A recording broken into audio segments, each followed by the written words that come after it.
అయ్యప్ప సొసైటీలో అనుమతులు లేని నారాయణ విద్యా సంస్థలు విద్యార్థుల భవిష్యత్తుతో ఆడుకుంటున్న విద్యాశాఖ రకరకాల పేర్లతో తల్లిదండ్రులను మభ్యపెడుతున్న నారాయణ విద్యా సంస్థ గడిచిన రెండేళ్లుగా ఎలాంటి అనుమతులు లేకుండా నడుస్తున్న స్కూల్స్ ప్రభుత్వ ఖజానాకు లక్షల్లో ఎగనాము ఎలాంటి భద్రతా చర్యలు తీసుకోకుండానే పాఠశాల నిర్వహణ లంచాల మత్తులో జోగుతున్న తెలంగాణ విద్యాశాఖ స్కూళ్లు నడుపుతున్న భూములు గురుకుల ట్రస్ట్ వివాదంలో ఉండటం కొసమెరుపు ముఖ్యమంత్రి దృష్టి సారించాలని కోరుతున్న విశ్లేషకులు ఇక పాఠశాల అంటే విద్యార్థులను తీర్చిదిద్ది భవిష్యత్ మేధావులుగా తయారు చేసే దేవాలయాలు లాంటివి అలాంటి దేవాలయాలను వ్యాపార సంస్థలుగా తయారు చేస్తున్నారు కొంతమంది నవయించుకులు ఇక ప్రభుత్వం నుండి ఎలాంటి అనుమతులు లేకుండా గురుకుల ట్రస్ట్ వివాదంలో ఉన్న భూముల్లో రకరకాల పేర్లతో విద్యాలయాలు నడుపుతూ వేలల్లో ఫీజులు వసూలు చేస్తూ ప్రభుత్వాన్ని సైతం తప్పుదో ఓవర్టిస్తున్నారు హైదరాబాద్లోని మాదాపూర్ అయ్యప్ప సొసైటీలో నిర్భయంగా నిస్సిగ్గుగా నారాయణ విద్యా సంస్థలు పాఠశాలను నడుపుతున్న వ్యవహారం ఇప్పుడు హాట్ టాపిక్గా మారింది.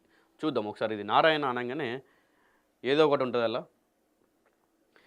తెలంగాణ రాష్ట్రంలో మరి ముఖ్యంగా రంగారెడ్డి జిల్లాలో ప్రైవేట్ విద్యా సంస్థల దోపిడీ అప్రతిహతంగా సాగిపోతుంది. వారికి ఎలాంటి అనుమతులు గుర్తింపులు లేవు. పాఠశాలలు నిర్వహిస్తున్న భవన భద్రత ప్రమాణాలపై తీవ్ర సందేహాలు సైతం వ్యక్తమవుతున్నాయి. ఇప్పుడు మనం చెప్పుకోబోతుంది ప్రముఖ విద్యా సంస్థ అయిన నారాయణ గురించి.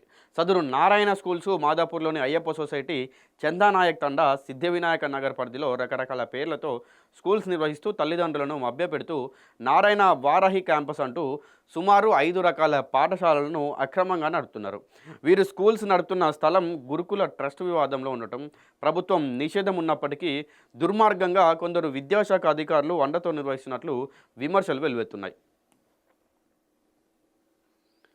ఇక మరీ దారుణం ఏంటంటే ఇప్పటికే ఆ భూములు గురుకుల ట్రస్ట్ వివాదంలో ఉన్నాయి. మండల విద్యాశాఖ అధికారులకు, జిల్లా విద్యాశాఖ అధికారులకు ఎన్నిసార్లు ఫిర్యాదు చేసినా పట్టించుకుంటలేరు. ఇక దీనికి కారణం లంచాలు తీసుకొని మిన్నుకుండిపోతున్నారనేది విమర్శలు సైతం అనిపిస్తూ ఉన్నాయి. ఇక ఈ పాఠశాలలు అన్ని అనుమతులు చట్టబద్ధంగా పొందబడ్డాయా? పొందితే ఫిర్యాదుపై సమాధానం ఏది? ఫైర్ సేఫ్టీ, బిల్డింగ్ సేఫ్టీ, విద్యాశాఖ గుర్తింపులు సక్రమంగా ఉన్నాయా? నిజంగా జిల్లా అధికారులు తనిఖీ చేస్తున్నారా? అలా కాకుండా కేవలం పేపర్లకే పరిమితం అవుతుందా? రంగారెడ్డి జిల్లా పరిధిలోని ఈ అధికారులు మౌనం పలు అనుమానాలకు తావిస్తుంది. ఈ మౌనం వెనుక రాజకీయ ప్రమేయం ఏమైనా ఉందా అన్న అనుమతులు సైతం వెలువెత్తున్నాయి. కాగా స్థానిక ఎంఈఓ 12 ఫిబ్రవరి 2020 నాడు ఆర్సీ నెంబరు 549/ఎంఈఓ ఇక SLP/RTI 2025 ద్వారా సదరు పాఠశాలకు నోటీసులు జారీ చేశారు.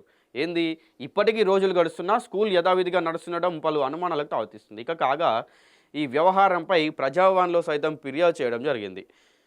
ఈ ఆదేశాలను అమలు కాకుండా ఆపుతున్న శక్తి ఏంటనేది జవాబు లేని ప్రశ్నగా మారిపోయింది. ఇక మొన్నటికి మొన్న విద్యాశాఖలో అధికారి 70,000 లంచం తీసుకుంటూ ఏసీబీకి చిక్కిన సంఘటన చూసినాం.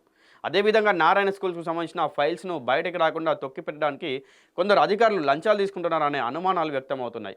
అయితే సాక్షాత్తు తెలంగాణ రాష్ట్ర ముఖ్యమంత్రి విద్యాశాఖ నిర్వహిస్తున్నారు.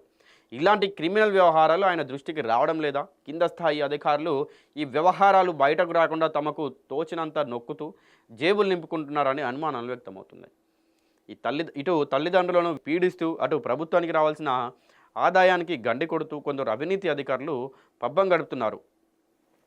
ఇక ఇప్పటికైనా ముఖ్యమంత్రి, విద్యాశాఖ మంత్రి అయిన రేవంత్ రెడ్డి దృష్టి సారించి నారాయణ విద్యా సంస్థ చేస్తున్న అరాచకాలను అరికట్టాలని పలువురు కోరుతున్నారు. ఇప్పటికైనా తెలంగాణ ప్రభుత్వం పారదర్శకంగా వ్యవహరించకపోతే ప్రజల్లో అవిశ్వాసం పెరుగుతుంది.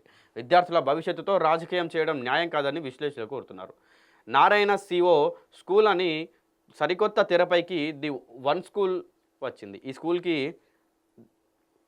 ది ఓన్ స్కూల్ వచ్చిందంటే ఇక ఈ స్కూల్కి ఎలాంటి అనుమతులు లేకుండా నడుతున్నట్లు తెలుస్తుంది. కాగా ఈ వ్యవహారంపై కొందరు సామాజికవేత్తలు ఫిర్యాదు చేయడంతో రంగారెడ్డి జిల్లా షేర్లింగంపల్లి ఎంఈఓ వెంటనే సదరు స్కూల్ని మూసివేయాల్సిందిగా ఆదేశాలు జారీ చేశారు. కానీ ఆదేశాలను ఖాతరు చేయకుండా పాఠశాలను నడుపుతున్నారు. మరి విచిత్రమైన విషయం ఇంకేందంటే ది వన్ స్కూల్కి రాష్ట్ర ప్రభుత్వ అనుమతులు లేవు.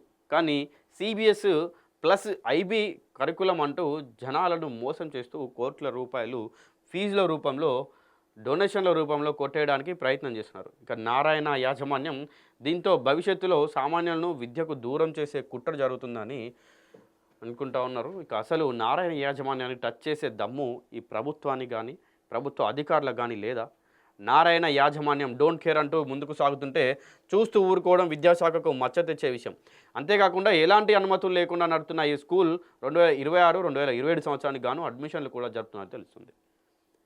అంటే ఇంకా ఇయరే కాలేదు, అప్పటికి అడ్మిషన్లు కూడా జరుగుతుంది. మరి ఉన్నతాధికారులు ఎందుకు పట్టించుకోవడం లేదు? డబ్బుకు లొంగిపోయారా? నారాయణ యాజమాన్యానికి లొంగిపోయారా?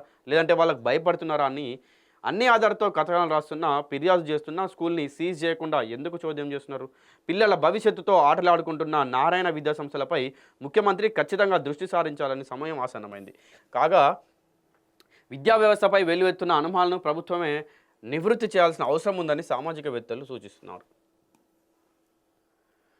సో ఇది స్కూలు, ద వన్ స్కూల్ అనేది ఇది. సో ఎట్లాంటి అనుమతులు లేవు దీనికి. ఆల్రెడీ ఎంఈఓకి వీళ్ళు కంప్లైంట్ చేసారు, తర్వాత ప్రజావాణిలోకి కూడా ఈ సమస్యను తీసుకుపోయారు. సో ఒక 4-5 డిఫరెంట్ పేర్లతోటి అక్కడ అయ్యప్ప సొసైటీలో ఈ స్కూళ్ళని నడుపుతున్నారు. అదంతా కూడా యాజమాన్యం నారాయణ స్కూల్సే, నారాయణ గ్రూప్ ఆఫ్ స్కూల్స్ అన్నమాట. సో నిజంగా రేవంత్ రెడ్డి కానీ, ప్రభుత్వానికి కానీ, ప్రభుత్వ అధికారులకు కానీ నారాయణ గ్రూప్స్ని టచ్ చేసే దమ్ము లేదా, లేకుంటే వాళ్ళకి లొంగిపోయిలా, వాళ్ళ దగ్గర ఏమన్నా కట్నం వసూలు చేసిర్రా? సో ఇది నిజంగా కూడా చెప్పాలి. ఎందుకంటే ఎంఈఓకి కంప్లైంట్ చేసినా కూడా ఆల్రెడీ మెయిన్గా ప్రజావాణిలోకి ఈ సమస్యను తీసుకుపోయినా కూడా ఇన్ని పేపర్లలో ఇన్ని కథనాలు, స్పెషల్ స్టోరీస్ వస్తూ ఉన్నా కూడా ఎవరు ఎందుకు పట్టించుకుంటలేదు దాన్ని? ఇప్పటి వరకు స్కూల్ని ఎందుకు సీజ్ చేయలేదు? ఎందుకు క్లోజ్ చేయలేదు? జనాల దగ్గర అక్రమంగా డబ్బులు తీసుకుంటా ఉంటే జనాల సైడు, ప్రజల సైడు ఎందుకు నిల్చోవట్లేదు ఈ ప్రభుత్వ అధికారులు?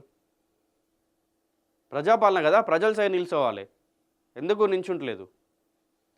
ప్రజల సొమ్మును అక్రమంగా వాళ్ళు తీసుకుంటా ఉంటే ఎందుకు అడగట్లేదు? ఎందుకు ప్రశ్నించట్లేదు? ప్రశ్నించిన ఒకవేళ మీడియా వాళ్ళు, లేకుంటే అక్కడ ఉన్న స్థానికులు ప్రశ్నించినా కూడా ఎందుకు చర్యలు తీసుకుంటలేరు? ఎందుకు స్కూల్ను సీజ్ చేసలేరు? నిజంగా ఇది ఒక ప్రశ్నార్థకంగా మారింది.